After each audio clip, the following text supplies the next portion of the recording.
तो और हमारे वरिष्ठ अधिकारियों का निर्देशन प्राप्त हुआ कि पुलिस ग्राम चौपाल का आयोजन किया जाना है। सरपंच साहब से बात की गई थी तो उन्होंने इतना अच्छा आयोजन इतने कम समय पर रखा, उसके लिए उनका धन्यवाद।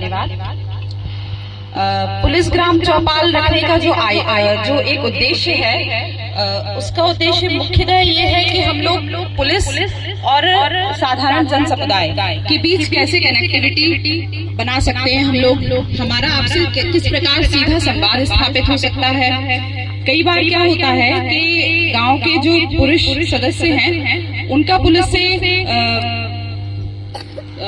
जुड़ाव हो जाता है, उनसे बातचीत संभव हो पाती है, लेकिन हमारी गांव की जो महिलाएं हैं वो पुलिस स्टेशन या पुलिस से बात करने में अभी भी कुछ शर्म रखती हैं या उनको हिचक होती है।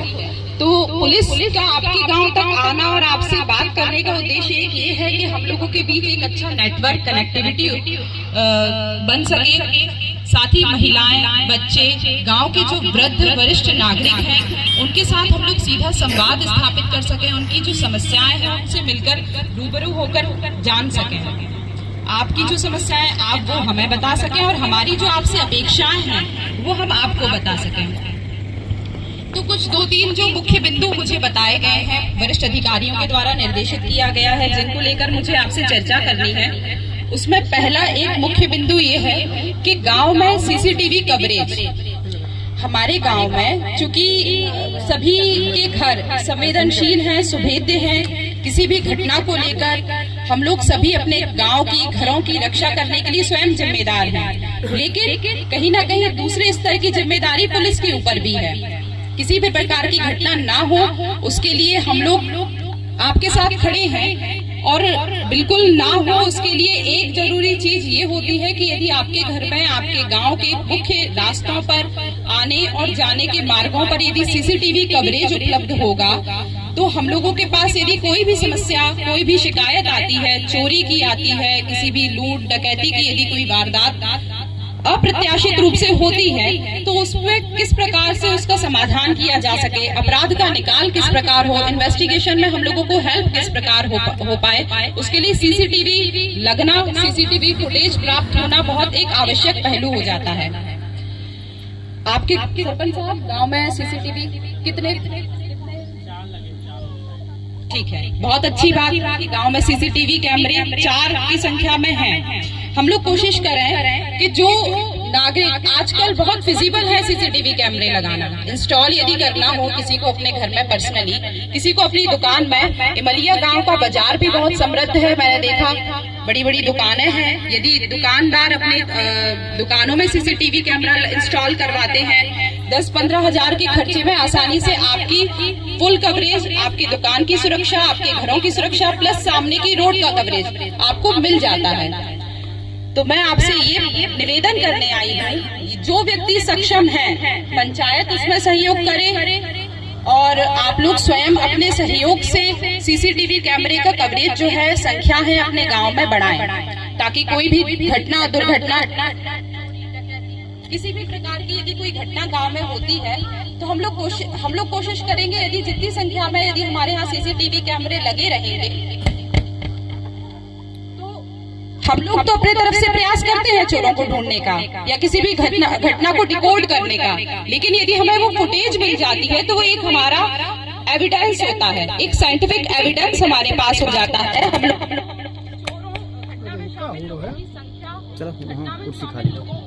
लोगों की जानकारी उससे आसानी से हो जाती है, ये आप बखूबी जानते होंगे। तो सरपंच साहब, आप एक गांव में मीटिंग रख लें, जो लोग जिनकी दुकानें हैं, जिनके घर हैं, जो चाहते हैं कि सीसीटीवी कैमरे उनके घरों में लगाए जाएं, यदि वो एग्री हैं तो हम लोग उनके घरों में इंस्टॉल करवाने का काम करें। और आप मुझे संख्यात्मक जानकारी उपलब्ध कराएंगे कि किन कौन कौन इच्छुक हैं, कौन लगा सकते हैं और कितने कैमरे इस आयोजन के बाद लगवाए गए। इसके बाद दूसरी चीज आती है फर्जी SIM, mobile fraud, bank fraud. आजकल बहुत सारे पेमेंट बैंक घर घर चल रहे हैं, कोई भी ग्राहक सुविधा केंद्र के नाम पर अपनी दुकान खोलकर बैठा हुआ है। हम लोगों को क्या होता है, ग्रामीण जनता के लिए खासकर ये बात बहुत परेशानी की होती है कि उनके पास सुविधाएं उतनी ज्यादा उपलब्ध और उतनी आसानी से उपलब्ध नहीं हो पाती है जितनी शहर के लोगों के लिए उपलब्ध हो पाती है। यदि बैंक की सुविधा हम लोग को लेना होती है तो हम लोगों को अपने तहसील मुख्यालय तक जाना होगा, या अन्य कोई इस प्रकार की पेमेंट सुविधाओं के लिए हमें बाहर लंबी दूरी तय करनी पड़ती है। तो और चूंकि साक्षरता का स्तर शहरों की अपेक्षा गाँव में कम होता है, हमारे गांव के बुजुर्ग व्यक्तियों में टेक्नोलॉजी का ज्ञान उतना अच्छा नहीं होगा जितना शहर में बैठे एक व्यक्ति के पास होगा। तो आप लोग बहुत संवेदनशील लोग हो, आप लोग बहुत सुभेद्य हो उन लोगों के लिए जो आपसे आपके साथ फ्रॉड करना चाहते हैं।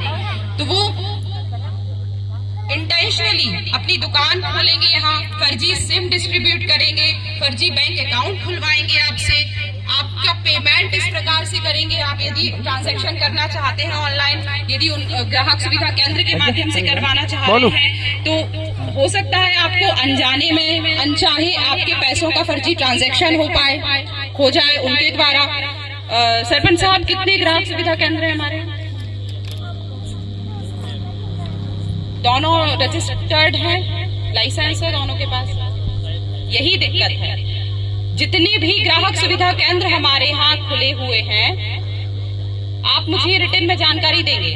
जितने भी ग्राहक सुविधा केंद्र खुले हैं, आप कोशिश करें कि जितने ट्रांजैक्शन करने हैं, जितने नगद निकासी आहरण आपको राशियों का करना है, वो बैंक के माध्यम से करें। और यदि आप किसी दुकानों से जाकर कर रहे हैं तो उसके ट्रांजैक्शन का रिकॉर्ड रखें, उस ही दुकान से ट्रांजैक्शन करवाएं या पैसे निकलवाएं जिनका के पास लाइसेंस है, दुकान संचालित करने का रजिस्ट्रेशन है। बहुत बच्चे कहीं भी अपने बायोमेट्रिक लगाने से पहले